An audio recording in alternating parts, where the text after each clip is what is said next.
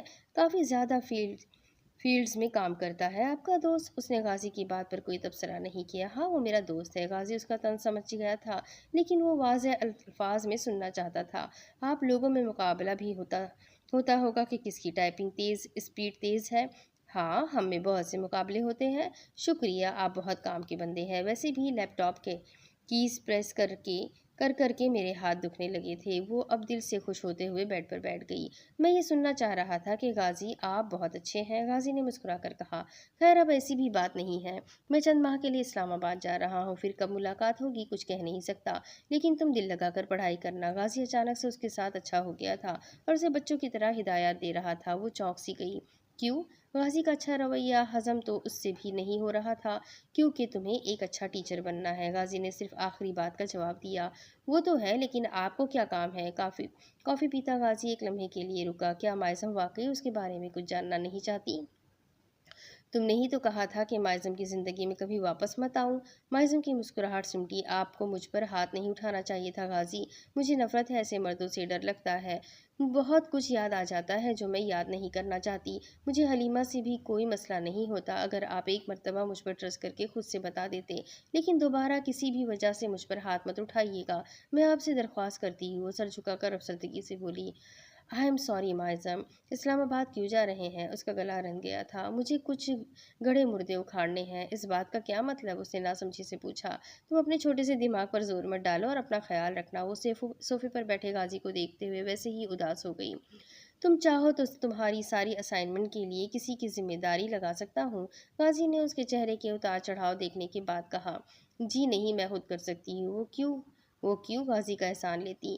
میں حلیمہ غازی کے بارے میں تم سے بات کرنا چاہ رہا تھا۔ مائزم نے اسے غور سے دیکھا، لیکن میں کچھ نہیں سننا چاہتی۔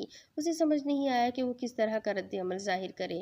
تمہیں مجھ میں کبھی انٹرسٹ نہیں رہا مائزم؟ تم نے شادی کے بعد بھی یہ تک جاننے کی کوشش نہیں کی کہ تمہارا شوہر کون ہے، کہاں رہتا ہے، اس کے والدین کب، کہاں، کیسے مر گئے، وہ اکیلا کیوں رہنے لگا، وہ اتنا سخت کیوں بن گیا؟ اٹس اوکے، میں طنز نہیں کر رہا۔ تم بے شک میرے بارے میں مت جانو، لیکن پلیز حلیمہ نام سے جیلس مت ہو، وہ میری ماں تھی۔ مجھے برا لگتا ہے جب